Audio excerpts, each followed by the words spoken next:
Olá, sejam todos bem-vindos e todas bem-vindas a mais uma live do programa de Reflexões Pedagógicas, Diálogo entre a Teoria e a Prática, que discutirá o tema Educação Infantil e o Ensino Remoto.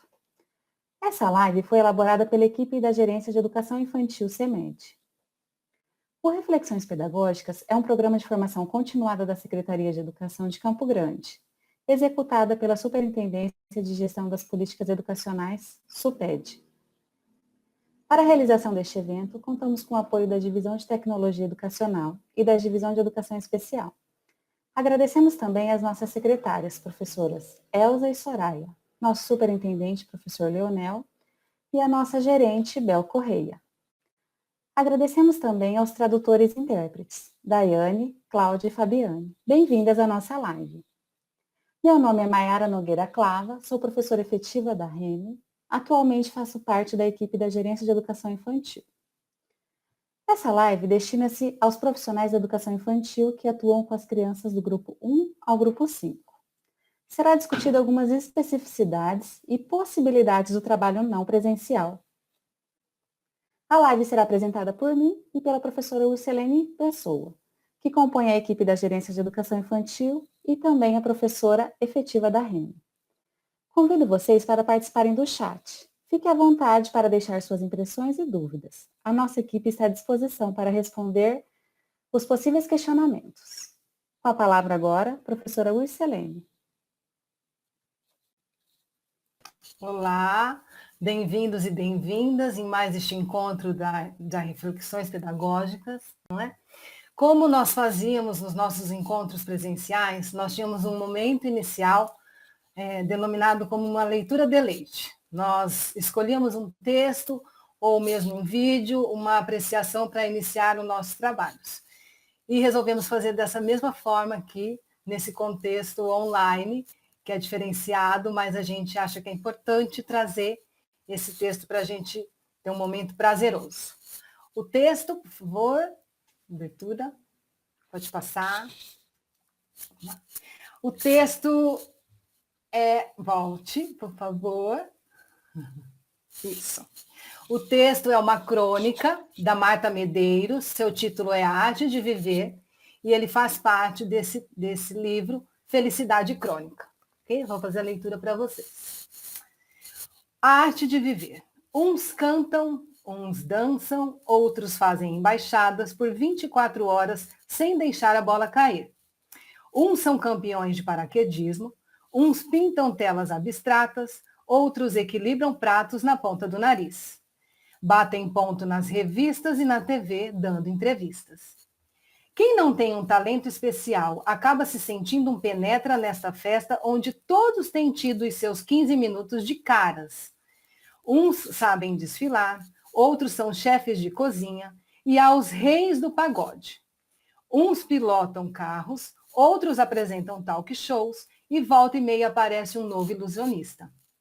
Como não se sentir descartado neste planeta de tantos destaques? Simples, valorizando nossos pequenos, grandes talentos. Viver é uma arte. A arte de conversar com desconhecidos, por exemplo. De se revelar em poucas palavras para uma pessoa que não sabe nada sobre você. E você nada sobre ela. E estabelecer um contato que seja agradável e frutífero para ambas as partes, evitando silêncios constrangedores ou, pior, o sono. A arte de ser pontual para pouquíssimos. Calcular exatamente o tempo que se chega de um ponto a outro da cidade e ter a capacidade de prever o imprevisto. Trânsito mais caótico do que o normal, chuva, falta de lugar para estacionar, atender um paciente na hora marcada, decolar no horário previsto, não entrar atrasado no teatro, um dom. A arte de manter uma amizade por anos a fio.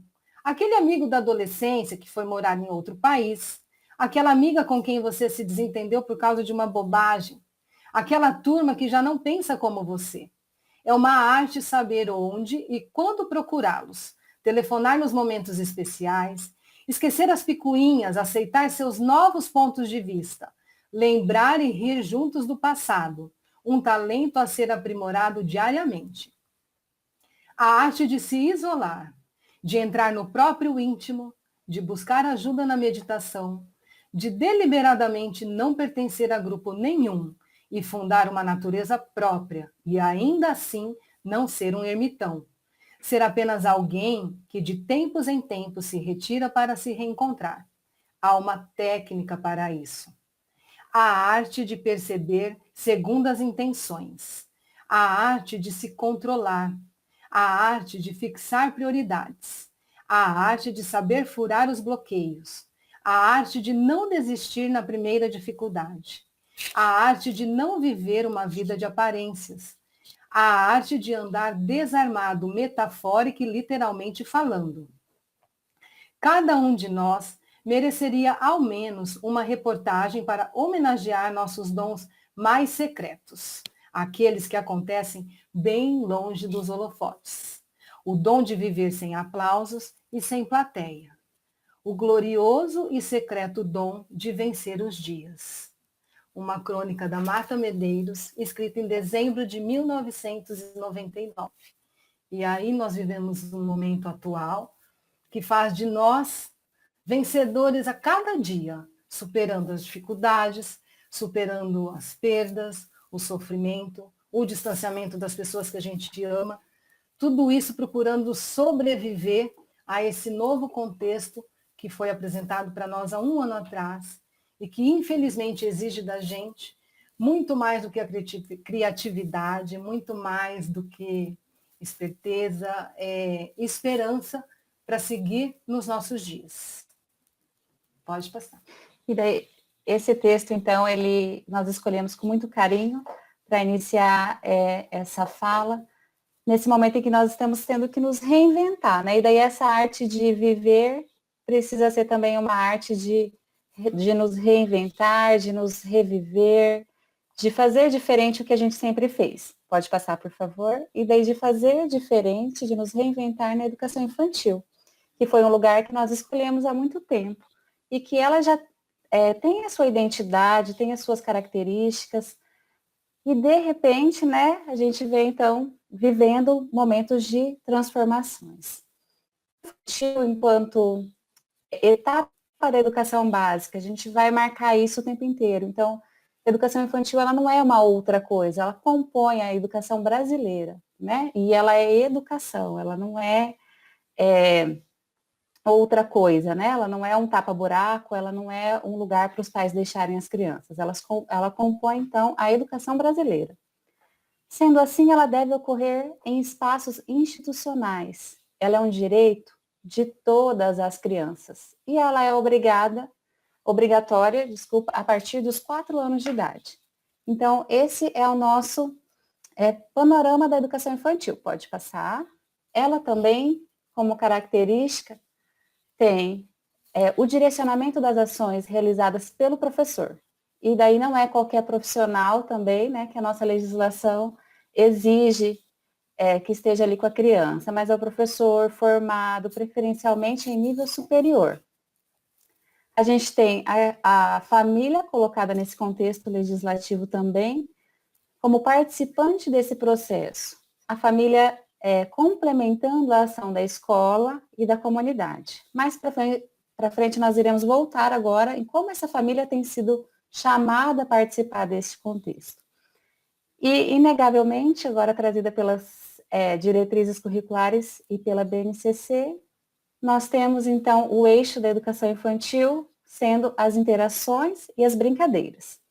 Então, aqui o artigo 29 da LDB, que vai dizer, que vai constituí-la, né, como primeira etapa da educação básica e vai dizer qual é a finalidade dela. Então, a finalidade da educação infantil é a formação integral da criança até 5 anos. Em quais aspectos? Físicos, psicológicos, intelectual e social. E, mais uma vez, então, trazendo a questão da família, né, e da importância dessa família complementando, então, a ação da escola e da comunidade. Porque a gente não entende que a criança se constitui como sujeito, se forma apenas na escola, né? A escola é um dos instrumentos das instituições que temos para essa formação da criança. Pode passar. E daí também a LDB, mais recente, ela é de 2017, mas se a gente pensar que já estamos em 2021, não tão recente mais, né? Ela vem reafirmando, então, a questão da educação infantil e vai colocar como mais uma de suas finalidades a ampliação do universo das experiências, dos conhecimentos, das habilidades dessas crianças. É por isso, então, o professor precisando ser quem direciona essas atividades.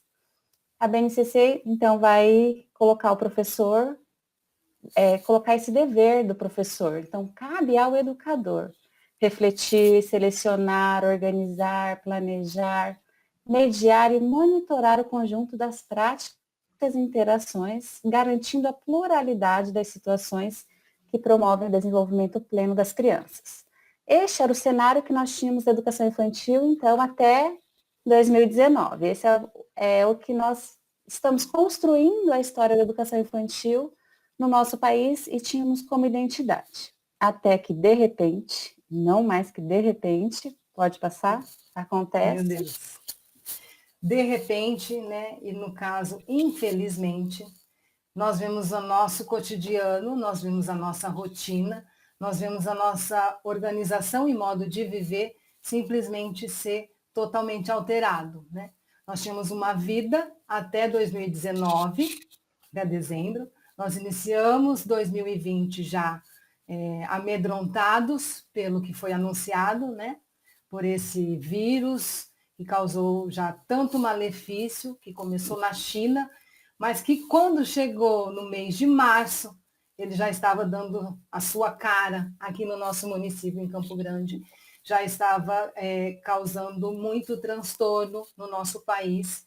E aí, bom, fazer o que diante disso tudo, né? De repente chega 18 de março de 2020 e o nosso gestor municipal vê a necessidade de lançar um decreto em que põe todo mundo dentro de casa, ele fecha as escolas, né? E no caso da educação, até hoje, as nossas escolas estão fechadas para que as crianças possam ter esse espaço de aprendizagem, né? Então, já faz um ano que as nossas crianças estão afastadas desse espaço educativo, né? Dessa condição de aprendizagem ofertada pelas escolas. Bom, mas está posto esse novo contexto. E aí, o que nós vamos fazer, né? Por favor, pode passar. Bom, e aí que tudo que nós tínhamos, que a Maiara relembrou para nós, tudo que a legislação pensou como premissa para a educação infantil, tudo isso se vê em xeque, porque toda aquela organização, tudo que a diretriz traz, a legislação, a BNCC, tudo isso é para eu pensar a educação infantil dentro da escola, porque lá é o espaço dela, né? Ela é prioritariamente oferecida dentro de um espaço escolar. E aí, de repente, como disse a Maiara, de repente essas crianças não estão mais. As crianças estão agora num espaço doméstico com suas famílias. E, então, a gente tem uma educação infantil num contexto de pandemia que acaba sofrendo uma total descaracterização, né? Então, porque eu não tenho mais o espaço escolar, eu não tenho mais tudo que ele me oferta, que é um professor com a sua intencionalidade, o seu planejamento, organizando os tempos e os espaços para a educação infantil, com suas propostas, seus planejamentos, os recursos materiais, tudo que nós sabemos, né, que envolve a educação infantil na escola, nós não temos mais. Ok, mas mesmo assim, a gente ainda tem as crianças matriculadas, né, na rede de ensino e elas precisam ser atendidas de alguma forma. Porque também vamos nos lembrar há um ano atrás, né, o que foi essa pandemia, né, o que foi a mídia noticiando tudo isso, a criança ia para a escola, né, ela conseguiu frequentar a escola por um mês e meio, mais ou menos, e de repente o pai e a mãe falam, olha, o responsável diz, não vai mais poder ir para a escola por enquanto, né? Que até aquele momento era um por enquanto, né? Vamos ter que ficar em casa por uns dias, tem uma doença aí que a gente tem que tomar certos cuidados. Então, como trabalhar isso, como organizar tudo isso? Então, vimos a impossibilidade dessas crianças retornarem para as escolas e o distanciamento social como assim, um dos elementos chaves para tentar conter a disseminação da contaminação do vírus. Pode passar. E daí a gente começa a pensar em algumas necessidades que nos foram impostas por esses momentos, né? Por esse momento pandêmico. Então, quando a gente pensa, como vou manter o vínculo, tanto com a criança e com essa família? E a família agora assumindo um outro papel educativo, né? Que não tinha. As famílias deixavam as crianças na instituição e iam buscar depois de 8, 10 horas. Agora a gente tem um outro papel dessa família com essa criança. E como eu vou manter o vínculo com uma criança em 2021 que eu não a recebi, que eu não a conheço, que eu não tive a oportunidade de acolhê-la, de olhar no olho, de tocá-la, né? Olha que quantas coisas diferentes para a gente pensar do que a gente está habituado, do que a gente estava habituado a fazer, né? Então, antes a gente sempre falou que a gente tem que manter o vínculo, que a gente tem que estabelecer vínculos com as crianças na educação infantil. Mas e agora, recebendo lá no início do ano uma listagem com o nome das crianças, olha, professora Ilcelene, essas aqui são as crianças do grupo 2, você é professora do grupo 2 esse ano. E aí? Agora cria um vínculo com essas crianças, cria um vínculo com essa família. Então, em 2021, entendemos que essa questão do criar vínculos, ao mesmo tempo que ela é mais difícil, ela também vai ser mais adesiva, para que todo esse processo aconteça de forma tranquila. Então, considerar que as crianças, a gente precisa pensar nesse vínculo, a gente precisa considerar que as crianças estão em espaço não escolar. Então, eu não tenho o tempo, né? Eu não tenho a mediação do professor, não tenho interação com as outras crianças, e ela está sem essa presença física do professor. Então, isso vai mudar completamente o que eu havia pensado, o que eu havia planejado, ou o que eu estava habituada a pensar e a planejar para as crianças do grupo 2, por exemplo. Eu preciso compreender que os recursos tecnológicos não substituem as interações entre as crianças e nem entre as crianças e os professores. E daí isso aqui é um ponto-chave para que a gente que acredita, né, e que pensa em educação infantil. Vocês assistiram ou vão assistir uma live com a professora Giovana, com a professora Ana Lu, que elas vão falar para a gente, vão dar várias dicas de como produzir vídeos.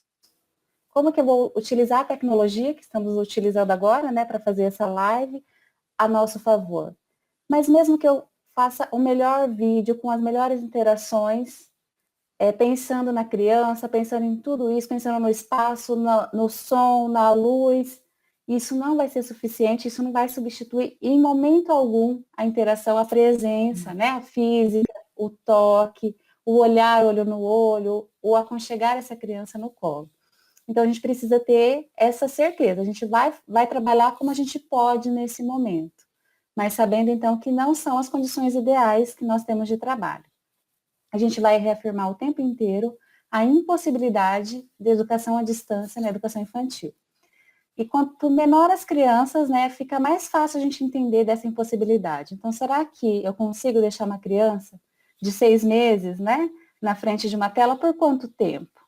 Né? Ou como pensar essa educação à distância? Então, nós não somos a favor, nós vamos reafirmar o tempo inteiro. Educação infantil não acontece à distância. Ela precisa da presença, ela precisa do toque, ela precisa estar um com o outro, precisa dessa interação mesmo. Tá? Pode passar, a gente vai continuar pensando nessas necessidades. Então, vamos entender que algumas famílias não possuem as condições mínimas para oferecer suporte para essas crianças. E quando a gente fala em condições mínimas, a gente não está falando só de recurso, né? Então, não é porque a família tem mais recursos ou tem menos recursos, mas a gente está falando de questões psicológicas, de questões emocionais, de tempo. Tem crianças, então, que ficam com os irmãos mais velhos. E o irmão mais velho nem é tão mais velho assim, né? Então, às vezes, 2, 3 anos mais velho que ela com 4, a criança lá com 8, né? Fica com o vizinho dá uma olhadinha de vez em quando, e essas são as nossas realidades hoje. A gente precisa olhar, a gente precisa ter um olhar e uma escuta sensível para as situações difíceis, que todos, e daí quando eu digo todos, somos todos nós, inclusive, tanto os profissionais como as famílias estamos passando. Então, se a gente se a gente assistir o jornal e ver quantas pessoas estão morrendo por dia no nosso estado, então a gente tem muitas famílias que estão enlutadas, Nós estamos, muitas vezes, passando por esse luto, por um amigo, por um conhecido. Tivemos perdas significativas na educação infantil do nosso município também. Aí a gente precisa ter esse olhar, ter essa escuta para o nosso colega, para as famílias. Então, uma criança que sempre faz todas as atividades, de repente ela parou de fazer, por que será? Né? Será que eu tenho como me aproximar, e daí me aproximar mesmo distante, né? Mesmo estando distante dela, para saber o que está acontecendo? Será que eu posso ajudá-la? Será que eu posso ajudar essa família que está passando por esse momento delicado? E isso é uma necessidade, muitas vezes, que a gente não tinha, porque nós estávamos com a criança ali. Então, não necessariamente tudo o que acontecia lá no contexto externo tinha uma ação tão direta como tem agora. E a gente precisa também em pensar como acompanhar esse processo vivido neste período, que são questões então relacionadas à documentação pedagógica. Tá? Então, é acompanhar processos vividos e não necessariamente saber o que a criança já conquistou, o que já aprendeu nesse momento. Pode passar. E daí a gente vai lembrar também que, quando a gente está falando aqui, a gente está falando a criança, a infância, muitas vezes. Mas toda vez que a gente fala da criança e da infância, a gente está falando das crianças e das infâncias no plural. Né? Então, isso tem um sentido somente se ele for entendido na sua pluralidade. Não é uma única criança que pensa de uma única forma, que age desse jeito. Não é uma única família que tem os mesmos rituais, que tem a mesma forma de entender essa criança. Não são as mesmas infâncias, né? Nós temos crianças muito pequenas que já ajudam em casa, que já trabalham, que já têm responsabilidade com seus irmãos mais novos, enquanto nós temos outras crianças que têm o seu direito, né, de ser criança, de ser cuidada, de ser alimentada. Então, nós vamos pensar em todos esses contextos que nós temos. Daí aqui como dica a gente deixa esse documentário, que chama Brincar em Casa, é do Território do Brincar. Ele é um vídeo bem gostoso, deve ter uns 35, não tem 40 minutos, e ele vai nos trazer realidade de como as pessoas que estão confinadas em casas ressignificam esses espaços, utilizam esse espaço, algumas dificuldades das famílias que são colocadas, que muitas vezes nos vemos também nessas reportagens, né, nessa reportagem de também estar confinado em casa com essas crianças que estão utilizando esse espaço da forma como elas conseguem, da forma como elas podem. Então, o que a gente quer frisar se eu tenho 20 crianças na minha turma, são 20 crianças que são diferentes e que precisam, então, que a gente precisa o tempo inteiro ser lembrados dessas diferenças que elas são, que elas têm.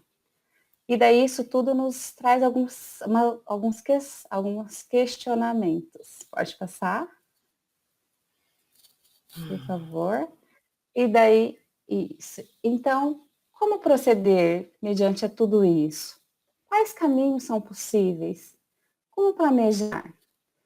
Quais meios utilizar para minimamente, então, encaminhar algumas ações para essas crianças que estão fora da instituição? Então, a gente vai lembrar de tudo aquilo, dessas necessidades, né, de relembrar essas questões, para a gente buscar um caminho.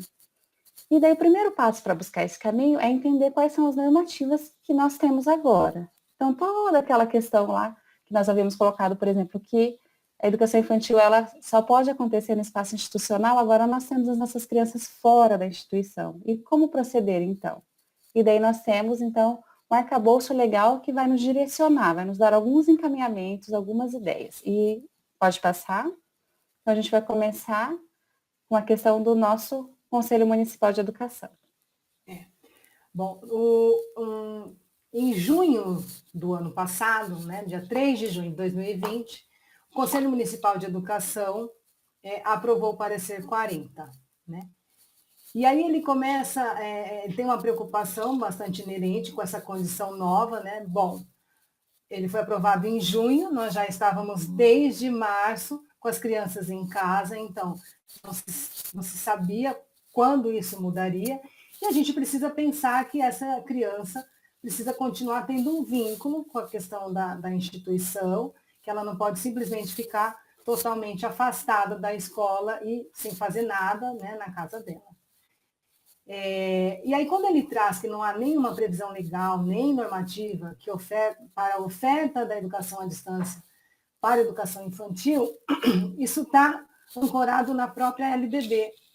Desculpa. A LDB, no seu artigo 80, ela prevê programas de educação à distância que podem ser organizados, né, elaborados, com todas as suas características, mas que vai atender a educação de jovens e adultos, que vai atender a educação profissionalizante e o ensino superior.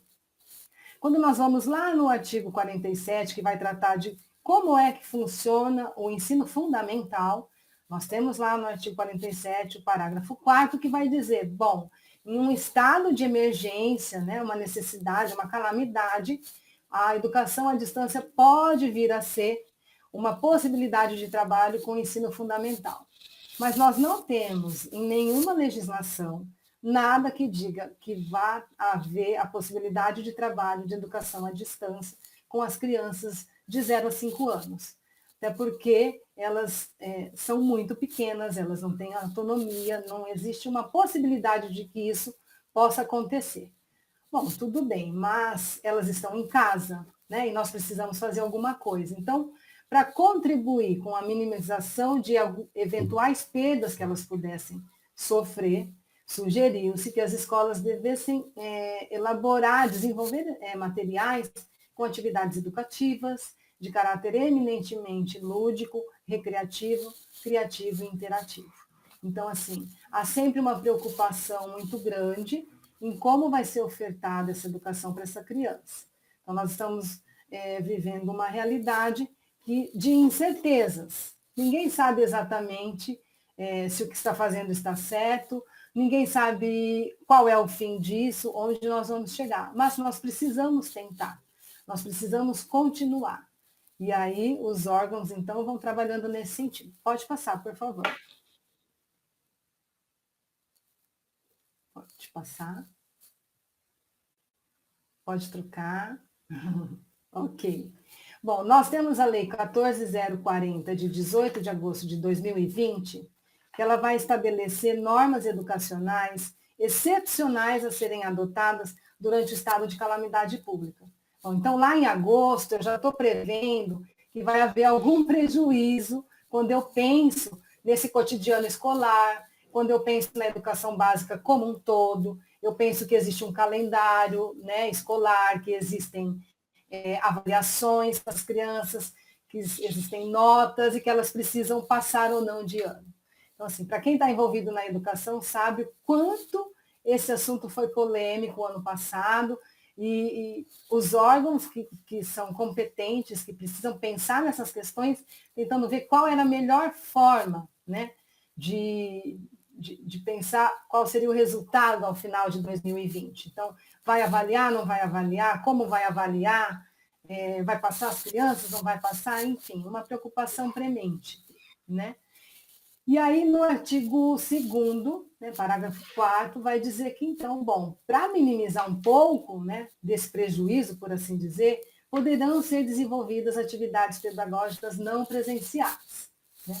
No que tange à educação infantil, uma das relevâncias é levar em conta as orientações pediátricas pertinentes quanto ao uso das tecnologias da informação e comunicação. E como a Mayara falou, além de não fazer sentido nenhum, né, uma criança de 6 meses, 11 meses, ela não vai ficar tanto tempo presa à frente de uma tela, às vezes até fica, mas aquilo não tem sentido nenhum, né? É um outro encantamento que segura a atenção da criança, mas aquilo não está trazendo aprendizado significativo para ela. Então, é importante que nós levemos isso em conta. Pode passar. Por favor. No parágrafo 5º, né, nós temos o destaque de que é uma preocupação para que os alunos e os professores tenham acesso aos meios necessários para a realização dessas atividades. Então, eu preciso pensar quais atividades, como elas serão disponibilizadas, se todas as crianças terão acesso, vai ser ao mesmo tempo, vai ser tudo online, como que elas vão conseguir. O pai tem condição de ter uma internet, mas ele trabalha, então ele usa o seu dispositivo eletrônico para o seu trabalho, então ele não tem como disponibilizar para a criança para que ela aproveite, de repente, um vídeo. Então, são questões que precisam ser pensadas, né, ao longo do processo que a gente vem desenrolando. Pode passar. por favor. E ainda, né, dentro dessa lei 14.040, no parágrafo 6º, as atividades pedagógicas não presenciais precisam considerar as especificidades de cada faixa etária, dos estudantes e de cada modalidade de ensino, e a adequação da utilização de tecnologia da informação e comunicação, além da autonomia pedagógica das escolas. Então na verdade, a lei ela já vem baseada, né, na legislação anterior. É óbvio que a gente vai ter que considerar as especificidades da faixa etária. Isso é uma preocupação que o docente tem quando ele está trabalhando na instituição, né? Se eu estou com um grupo 1, eu vou me apropriar de quem é essa criança do grupo 1. Como um bebê se apropria do mundo, como que ele explora, como que ele vai adquirindo a apreensão de tudo que está ao redor dele. Então, eu preciso saber quem é essa criança para poder pensar em atividades que vão fazer sentido para ela e que eu vou ajudar o seu desenvolvimento. Não vai ser diferente nesse contexto da pandemia. Pode falar, Mai. Não, pode passar. Pode contribuir. Pode passar o slide, então, por favor. Né? E aí, bom, quando chega em dezembro de 2020, né, nós fizemos um marco cronológico, né, com os marcos legais, mas eu gosto de puxar porque é isso. Parece que não, mas quando a gente se deu conta, nós estamos falando de um ano. Né? Faz um ano que nós estamos vivendo isso. Né? Alguns tinham a esperança de, bom, em janeiro de 2021 vai ser diferente. A gente, inclusive, assim, cogitou-se em dezembro a possibilidade de repente, dia 8 de fevereiro, reabrir as escolas numa condição híbrida ou então parcial, mas, infelizmente, né, nós vimos que o contexto foi se agravando e isso não foi possível. Então, quando chega lá em dezembro, o Conselho Nacional de Educação faz essa resolução, né, que, na verdade, vai instituir as diretrizes nacionais para orientar aquelas normas que foram pensadas na Lei 14.040. Então, ali já vem definido, né? Que as secretarias de educação... Pode falar, Mai. Então, só pensando nisso, então a lei é de agosto e nós vamos ter essa diretriz apenas em dezembro, né? Muito tempo, né? Em pensar que tudo isso já estava acontecendo. Então, o ano passado, mesmo sem essa resolução, a gente já estava trabalhando, as crianças já estavam sendo atendidas, né? E tudo isso já estava acontecendo. E daí, em dezembro, então, chega essa resolução do Conselho e a gente vai, então, entender um pouquinho dela. Né? Então, por exemplo, a questão que a Will estava falando da elaboração. Então, assim, fica assim, instituído legalmente, né, que as secretarias e as instituições escolares deveriam elaborar orientações e sugestões aos pais ou responsáveis sobre as atividades que poderiam ser realizadas com as crianças em seus lares. Né? E como a Maiara ressaltou, quer dizer, em dezembro, na verdade, nós, né, vocês, os professores da rede, nós já estávamos fechando o ano letivo e trabalhamos, né, com a condição de atividades não presenciais para essas crianças. Então, assim, o movimento não para, né? A gente busca o caminhar, e aí a gente fica até feliz, porque depois a legislação ainda vem e nos dá um respaldo, né? Então, a gente não estava tão errado assim, a tentativa foi boa. Pode passar, por favor. Bom, aí o parágrafo 2º do artigo 16 dessa resolução, ele traz um pouco mais da especificidade do que eu posso entender de uma atividade não presencial para as crianças de 0 a 3 anos de idade. Né? Então, atividades que gerem estímulo, leitura de textos pelos adultos, brincadeiras, jogos, músicas infantis, oferecendo-lhes algum tipo de orientação concreta, como modelos de leitura em voz alta, em vídeo ou áudio. Daí pode passar, para a gente já fazer o gancho, por favor. No parágrafo 3º, as mesmas orientações pautadas agora para as crianças de 4 e 5 anos, que são as mesmas para as crianças de 0 a 3, ampliando ali a possibilidade de algumas atividades em meios digitais, pensando isso de uma forma não presencial. Daí a Mai quer ressaltar um Só volta um detalhe. pouquinho, por favor, no segundo parágrafo. Aqui ele vai dizer, olha lá no início, orientações aos pais ou responsáveis para as crianças de 0 a 3 anos. Então, isso nos traz uma reflexão, né? Então, a criança de 0 a 3 anos, ela não tem, e daí a gente vai falar um pouquinho disso, essa autonomia para realizar essas ações, né? A criança de 4 e 5 também não tem, mas lá no parágrafo 3º, quando ele diz as crianças, pode passar, por favor, novamente. Isso, agora ele já fala assim, ó, para as crianças de pré-escola, então, as crianças de 4 e 5, daí que ele já dá uma autonomia maior para essa criança de 4 e 5, mesmo a gente sabendo que elas não são tão autônomas assim, mas já é um pouquinho mais que a criança de 0 a 3 anos.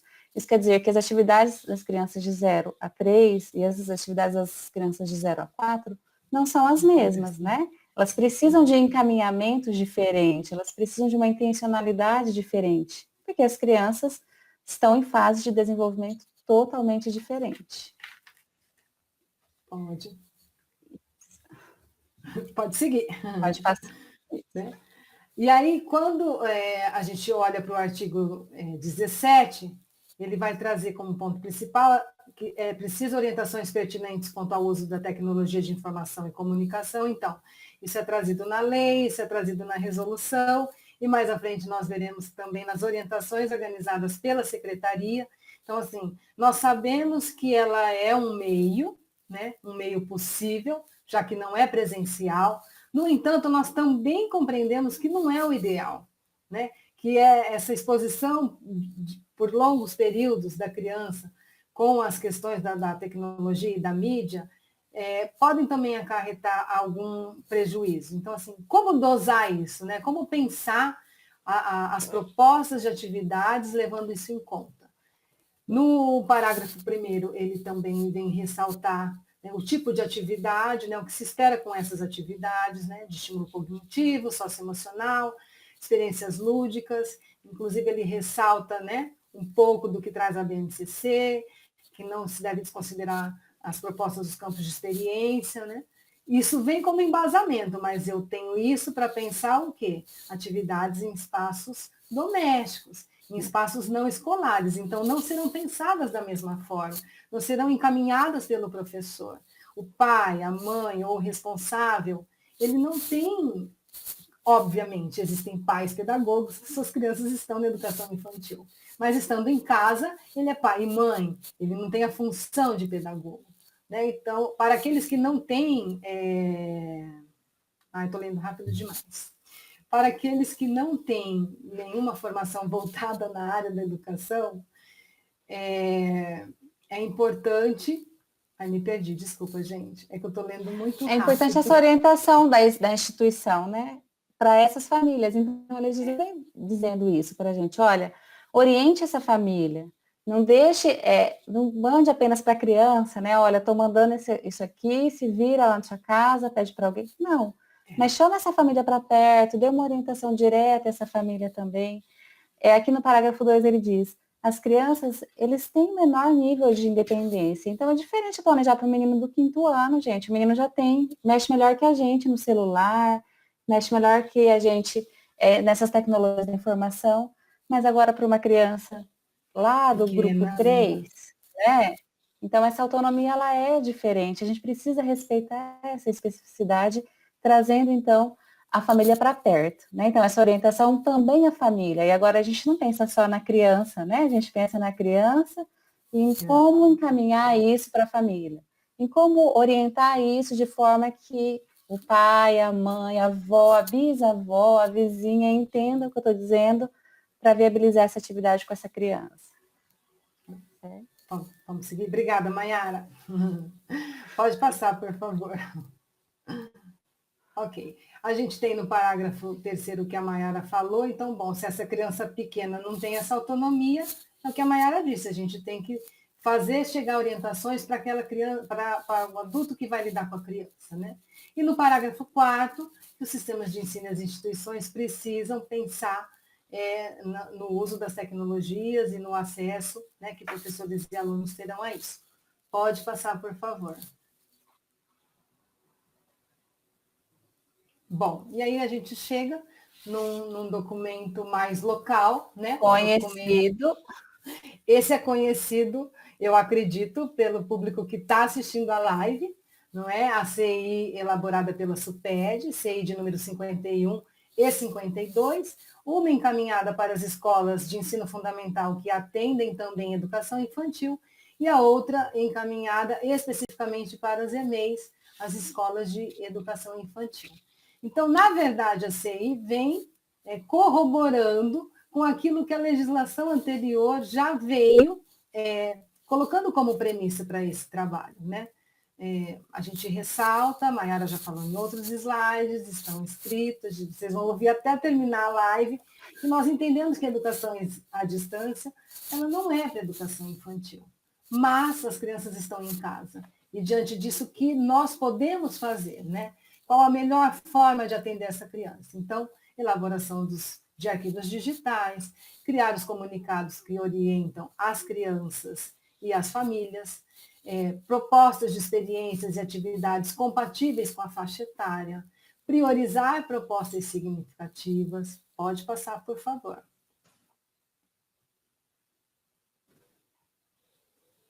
Adequar o grau de dificuldade e a clareza das atividades que são propostas para essas crianças. E um fato muito, muito importante, que esse a gente não é chave mestra para a gente pensar, né, em propostas de aprendizagem para as crianças, que é contemplar as múltiplas linguagens, né? Então, eu preciso pensar em propostas que vão dar possibilidade de contemplar essas múltiplas linguagens. As crianças precisam disso para se desenvolver, para que seu desenvolvimento seja integral, né? E isso aliado, claro, aos espaços e às condições lá da instituição.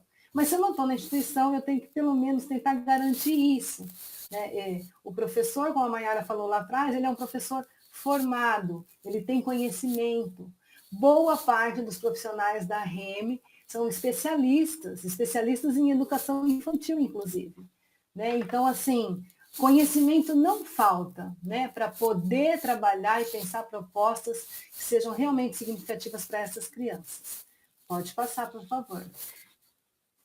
Até porque quando a gente não pensa nessas atividades significativas, a gente tem essa imagem aqui, que é do Frato, né? E daí, se a gente observar bem, não sei se vocês conseguem, né, pela projeção, observar que essa criança no quarto, ele tem diversos brinquedos, ele tem uma tela ali, ele tem 2 adultos contemplando que estão pensando.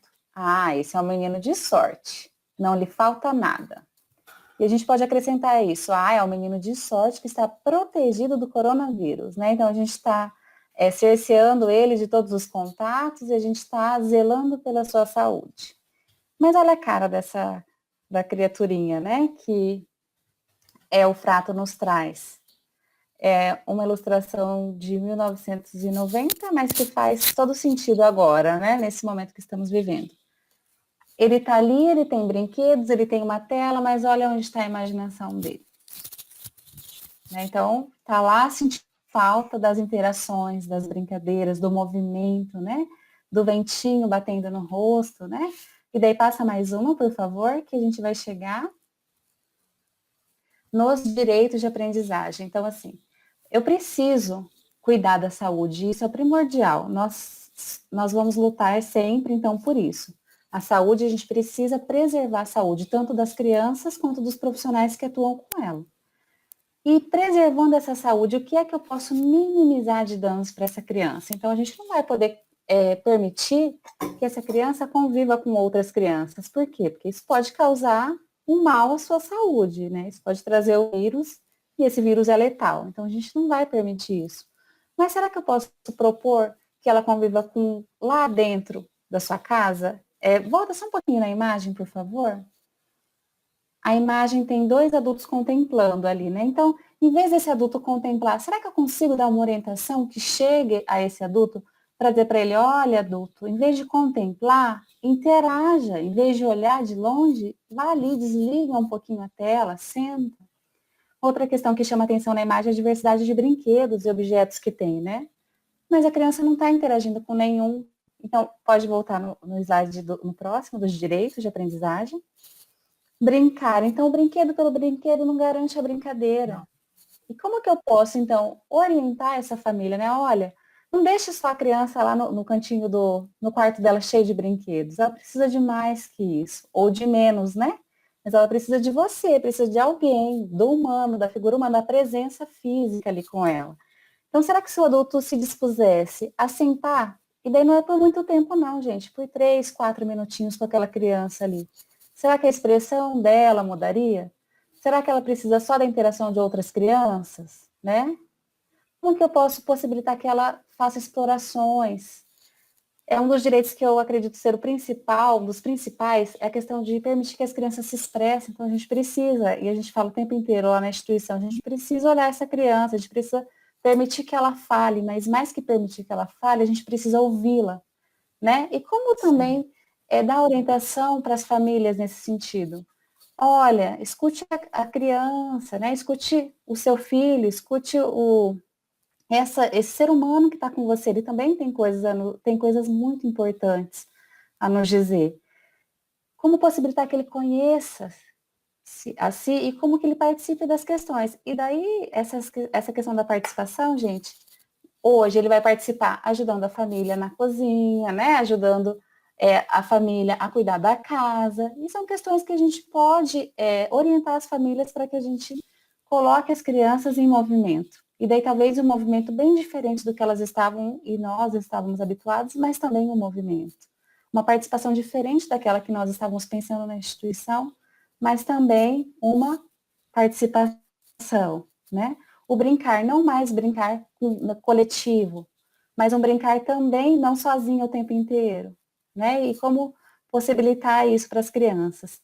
Então, os direitos para a gente não esquecer deles, a BNCC de 2017, ela continua, né? Aí ela continua sendo um documento muito importante para a nossa ação, e a gente vai pensar nela também de forma diferente. Então, a gente não quer todas as questões que estão colocadas ali, mas o que a gente conseguir garantir é importante que a gente que a gente retome algumas questões. Tá? Então, principalmente desses 6 direitos que ela nos traz. Pode passar. Bom, até o momento, né, e a Mayara falando, né, das possibilidades de garantir esse direito, e aí eu fico pensando, nossa Senhora, quanta coisa, quantos desafios, né? Quantos desafios, porque nós nos formamos para trabalhar numa sala e para também explorar os espaços externos de uma instituição. Isso aí a gente, vamos dizer que a gente tira de letra, né? A gente já está habituado, a gente tem as trocas, as experiências, as formações. Então, isso eu diria que é a nossa zona de conforto no sentido da quantidade de conhecimento que nós temos para isso. E, de repente, né, o corpo profissional que lida com a criança, os professores, os coordenadores que estão por trás também ajudando, orientando, também pensando nas possibilidades, quer dizer, são desafios para todos nós, né? Nós estamos na secretaria como técnicos, estudando e pensando nas possibilidades de ajudá-los, mas estávamos há pouco ainda na sala e nos lembramos bem dos desafios, né? E é isso. E pensar essas atividades, então, não presenciais, ainda é um desafio, né? Já faz um ano que estamos trabalhando com isso. Nós chegamos agora, né, nos cadernos base, e aí, para falar desse caderno base, eu quero retomar lá em março, quando todo mundo foi para sua casa, a gente não sabia nem o que fazer, tanto é que nas 2 primeiras semanas não houve contagem de dias letivos inicialmente, realmente assim todo mundo parou, uma situação que trouxe um desequilíbrio para todo mundo, então não funcionou a escola, não funcionou o comércio, tá, ok, mas e daqui para frente vamos fazer como? Então, naquele momento, em abril, foi uma proposta da SUPED, né, que a GEINF organizasse um caderno de atividades e experiências para contribuir nesse pensar de atividades não presenciais. Né? Pensamos inicialmente para atender 15 dias letivos, né? Os cadernos foram disponibilizados via site da CEMED, né? Todo mundo teve acesso, teve pai que baixou do site, teve instituição que imprimiu e entregou, enfim, foi aquele primeiro movimento. E a partir disso, como nós esperávamos que dentro em breve estaríamos na escola, nós fomos vivendo ao longo de 2020 um processo de construindo outro caderno, outras atividades, mais um caderno para 15 dias, um caderno para 30 dias, e quando vimos, já fechamos o semestre, quando vimos, iniciamos o outro, e encerramos o ano com esse contexto. As instituições que organizavam, né? Cada instituição organizava a sua forma de pensar esse caderno de atividades, a maioria entregou impresso mesmo, até pelas condições de famílias que não tinham acesso, né, para baixar isso, enfim. E foi assim que nós encerramos o ano letivo de 2020. E aí iniciamos 2021, né, pensando que poderíamos retornar, só que não. Estamos aqui em casa trabalhando, inclusive nesse momento específico, né, a maioria dos setores trabalhando em home, porque a gente está vivendo um momento muito caótico no nosso município, os hospitais estão lotados. Inclusive as instituições, né, Will? Sim. As instituições fechadas também. Também foram fechadas, né? Houve, se eu não me engano, 3 momentos em que as instituições foram fechadas, mesmo sem que ninguém estivesse lá. Então, assim, e um momento de incerteza, porque a gente olha o noticiário e a gente fala, isso vai acabar quando? Quando todos estaremos vacinados? A gente não sabe, né? Então, retornamos 2021 com a proposta do caderno, mas com algumas diferenças, né? Primeiro que a CEMED se comprometeu em organizar esses cadernos e distribuí-los, né? E isso, como está escrito, é um desafio que não é fácil, porque quando nós tínhamos em 2020 as instituições organizando os seus cadernos, elas tinham conhecimento da sua comunidade, daquelas particularidades, cada professor conhecia a sua turma e sabia como lidar com isso. Quando a gente tem um material que é organizado na secretaria, eu tenho que pensar que eu tenho que atender uma rede que não é pequena. E quando eu estou falando em termos de educação infantil, nós temos 195 escolas que atendem crianças matriculadas na educação infantil. 104 dessas escolas são EMEIs, atendem especificamente a educação infantil. E 91 são escolas de ensino fundamental que atendem também a educação infantil. Então, é um desafio muito grande. Né? Ele se torna um caderno base, ele é um ponto de partida para o trabalho com essas crianças. Né? E um outro desafio que também está relacionado a isso, porque também a implementação da possibilidade de fazer esse caderno em uma gráfica, com imagens coloridas, né, um material bem bacana.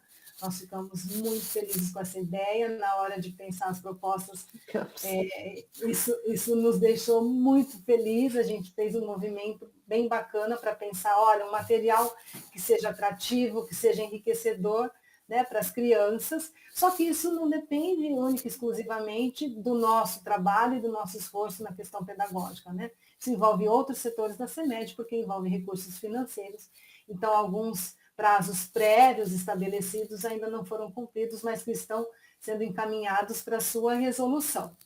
Pode passar, por favor. Falei mais devagar. Intérprete, por favor. Meu Deus. Pode passar, por gentileza, o slide. Ok. Então, vamos nos lembrar de alguns pontos muito importantes.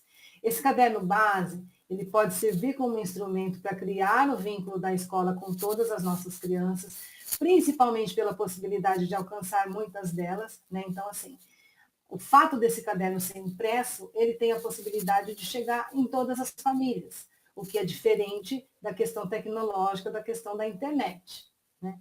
O caderno ele apresenta diversas propostas para as crianças, tem músicas, histórias, poesias, brincadeiras, jogos e algumas proposições para que a criança faça registros, né, nesse caderno, a depender da faixa etária. Pode passar, por favor. Mas o que nós não podemos deixar de destacar é que o registro feito pela criança por si só não pode ser considerado como atividade principal em nenhuma das faixas etárias.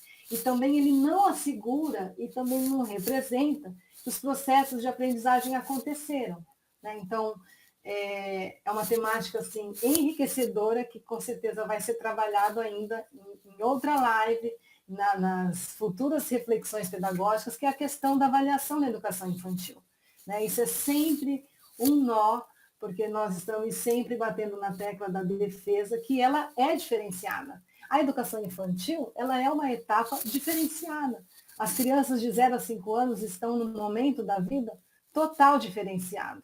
Então, a avaliação institucional também não vai ser a mesma das crianças maiores. Mas isso aí é um papo para uma outra live, com outras colegas que irão contribuir com vocês. E aí, nós não abrimos mão de pensar que são as interações, as brincadeiras, a diversidade de linguagens e a busca pela garantia de direitos que continuam sendo as melhores formas de aprendizagem e desenvolvimento para as nossas crianças. Não é apenas porque a gente quer, porque a gente sabe que é o melhor e que dá certo. Porque existem estudos por trás disso, porque a própria legislação é pautada em estudos. Né? A gente pensa a criança como um sujeito protagonista de todo o processo educativo. Então, o que essa criança precisa? Das interações, das brincadeiras, das múltiplas linguagens. Quer contribuir, Mai? Sim, estou com cara. Está com cara de quem quer falar. Só para a gente lembrar, então, que a gente tem essa proposta do caderno, só que a gente não pode pensar que agora o caderno, essas atividades impressas, elas são mais importantes que os outros momentos de vivência das crianças. Não é isso. É que o caderno, nesse momento histórico, né, hoje, Campo Grande, Mato Grosso do Sul, com a voz da pandemia, é o que é possível. Né? E a gente sabe de todos os entraves que isso traz, a gente sabe de todas as críticas que isso também traz, a gente sabe que se a gente não tiver muito cuidado como a gente orienta essa família, isso ao invés de ajudar, muitas vezes pode trazer alguns prejuízos. Então, a gente quer destacar isso, que a gente tem consciência de que o caderno impresso, e muitas vezes, ele não vai ser a melhor atividade para a criança, que a gente tem outras atividades, outras possibilidades, mas que nesse momento histórico, essa é uma das possibilidades que foi encontrada para que a gente atenda minimamente essa criança. Ok? É isso aí, Maia. Não podem esquecer disso. Vamos para o próximo slide, por favor. Pode passar. Ok. Então, posto esses desafios todos, né, os cadernos eles foram e são pensados todo esse contexto, né? Na verdade, é só para corroborar o que a Mayara falou. Eles buscam explorar essas múltiplas linguagens que nós já pontuamos a importância delas, favorecendo o contexto de brincadeira e imaginação, mas levando em conta que os espaços utilizados dessa vez são espaços domésticos, né? As situações são situações cotidianas dessa família, não são situações pensadas pelo professor, né? Organizadas no espaço da instituição. Então, esses cadernos são pensados dessa forma, né? Vão ser entregues para as famílias. Bom, em que condição, né? Que material ela tem? Que recurso ela tem para essa proposta de atividade de arte, por exemplo? Né? Ou para as atividades de educação física? Então, o que a gente pensa levando em conta o conhecimento das famílias do meu grupo, né? Do grupo das minhas crianças? Pensando sempre nas possibilidades das crianças observarem, interagirem e continuarem se desenvolvendo. Uma coisa é fato, as crianças elas se desenvolvem, estando na instituição ou não. Quando a gente oferta a educação para elas, que no nosso país é um direito garantido em lei, é obrigatória, ela é gratuita, né? E de qualidade. Então, assim, é porque a gente entende que isso favorece demais o desenvolvimento da criança. Né? A gente sabe disso, a gente tem provas disso. A gente tem crianças da REME que já estão fazendo faculdade, a gente tem crianças da REME, inclusive, que são professoras da REME. Né? Há quem diga técnicas lá do setor que tem professoras da REME que foram alunas. Né? Então, assim, a gente sabe o quanto que a educação institucional contribui, mas em casa ela também se desenvolve. Então, se ela está em casa, nós vamos pensar em como contribuir com essa criança em casa, né? Mas mesmo nesse contexto, os professores continuam, né, com a sua responsabilidade, com a sua autonomia de organizar e direcionar a utilização desses cadernos, né? E também planejar e desenvolver outras ações para o seu grupo de crianças. Bom, outras ações, o que é que nós estamos chamando de outras ações? Pode passar, por favor. Pode passar. Então, essas outras ações, elas são chamadas, inclusive na nossa CI, de atividades complementares. O que são essas atividades complementares? Então, essas atividades complementares, elas não são necessariamente a elaboração de outro caderno. Então, a gente recebeu várias perguntas de coordenadores, várias perguntas de professores mesmo, dizendo, eu tenho que elaborar outro caderno além desse? Não necessariamente, tá? Elas são mais atividades diárias que eu preciso mandar para essas crianças, dessas famílias? E daí, gente, a gente vai pensar. Você imagina um pai lá, uma mãe, um avô, um tio, com 4 crianças em casa. Cada um em uma fase, uma etapa da educação básica. Cada um com um arcabouço enorme de ações para fazer. Nesse momento delicado que a gente está conversando, será que eu mandar atividades diárias, um monte de atividades diárias para essa criança é o melhor, né, para esse desenvolvimento? Porque a gente está pensando na criança ainda, a gente não mudou o nosso foco. Então, a educação infantil, a gente pensa na criança e no desenvolvimento dela. Então, será que isso é o melhor? Não, Mayara, mas a minha coordenadora mandou e está no meu pé. Todo dia eu tenho que ir lá e se eu não mandar um videozinho, e daí o que eu faço? Eu vou lá no YouTube, escolho lá, um dia eu mando uma música de palavra cantada, outro dia eu mando uma poesia do Manuel de Barros, outro dia eu trago o Mário Quintana. Mas essas atividades aleatórias que eu escolhi porque eu preciso mandar atividades diárias. Será que são essas atividades complementares? E daí a gente vai dizer para vocês que não necessariamente. Não necessariamente eu preciso mandar atividades diárias além daquelas, né, que a gente já fez, que a gente já havia pensado e planejado. Mas vocês que vão pensar essa dose do que é necessário para a turma de vocês. E daí a gente vai chamar vocês para vir junto conosco mesmo. Então, olha, eu mandei esse vídeo por isso, por aquilo. Lembra da intencionalidade pedagógica, que quando a gente faz o nosso planejamento, tudo que a gente pensa, tudo que a gente seleciona para essa criança precisa ter uma intenção? Isso também não mudou. Então, a nossa intenção e o nosso direcionamento, que foi o que mais alterou, né? O direcionamento das atividades são diferentes. Mas a intenção, então, eu vou pensar em toda essa problemática, em toda essa questão da pandemia, e vou pensar em qual é a atividade, se é necessário, como eu vou mandar essa atividade para essa criança.